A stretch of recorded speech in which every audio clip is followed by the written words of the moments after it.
We just finished up a long and legitimately interesting conversation with the president of El Salvador, Nayib Bukele.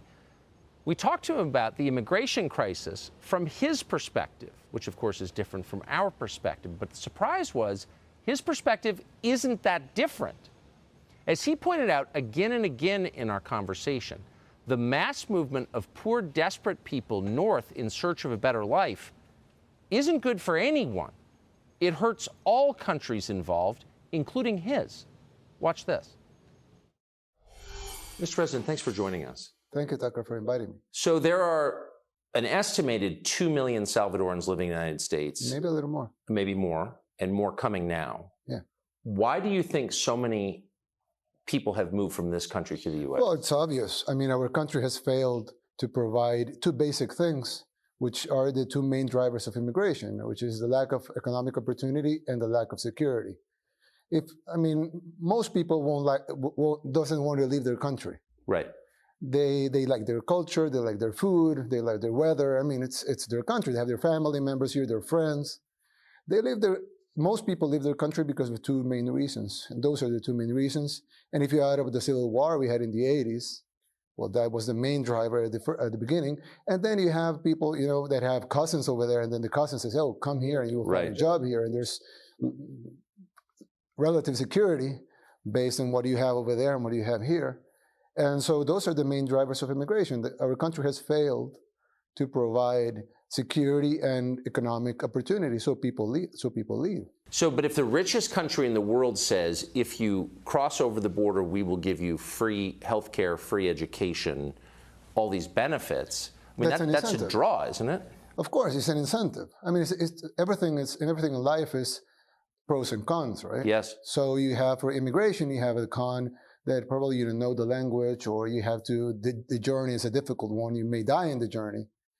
But if in the end you will receive a lot of things, of course, the pros go up and the cons go down. So it depends. It's an incentive game here. And for example, if here in El Salvador we have better jobs and better security, it's less of an incentive. And you can see it in the numbers. We haven't changed the country 180 degrees in 2 years. In 1 year and 9 months, we have been in government, of course. But if you see the numbers 2 years ago, and you see the numbers now, immigration from El Salvador has gone down. And it's a couple of reasons, but one of the reasons is that we have improved security by 75%. I mean, the homicide rate has gone down by 75%, and the violent crimes have gone down by 75%. And economic opportunities are a little better than what they were before, 2 years ago.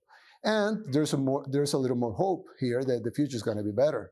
So that lowers the numbers. That's why you have caravans of 10,000 people going out of Honduras, and you don't have any caravans going out from El Salvador. But 2 years ago, El Salvador was bigger than Honduras in immigration. So you have incentives and drivers here, like I told you before, economic opportunities and security, and you have incentives over there. What you will find at the border, and what you will find inside, and with law enforcement over there.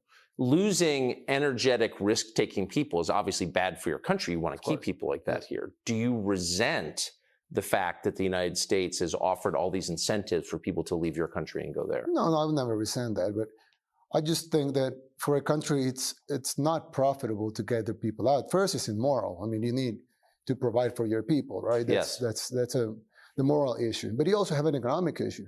If you send your hardworking people and your talented people and people that want to work and want to risk it just to go and work, you want to keep them here because those will be the drivers of your economy. You don't want them there so they could send a remittance, which would be a small portion of what they will earn and what they produce. You want them to produce here. But you're talking about problems that have been there, and not only in El Salvador, but in a lot of countries in Latin America for the last 4 decades.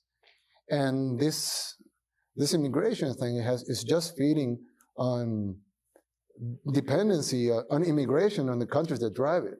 So it's not good for the United States, and it's not good for El Salvador. The best thing for both of us is to keep our people here and to provide for our people right here in our country. And that's what people here want. Yes.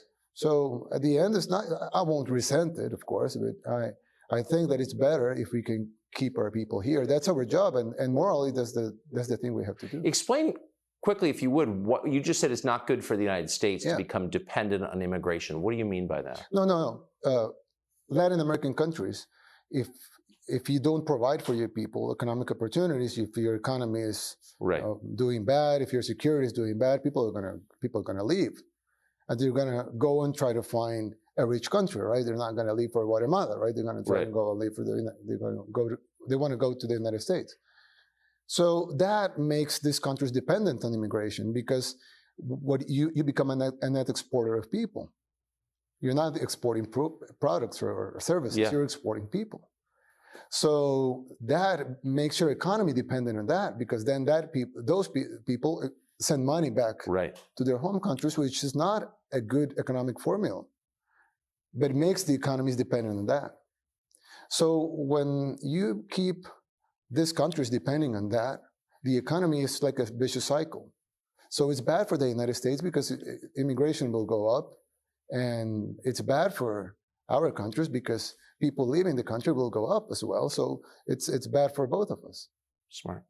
Yeah. Thank you. Thank you. Conversation went on and turned to MS-13. We're actually going to a prison tomorrow to interview MS-13 members here in El Salvador. But you'll see the whole thing on Fox Nation as part of an original series pretty soon, probably next month.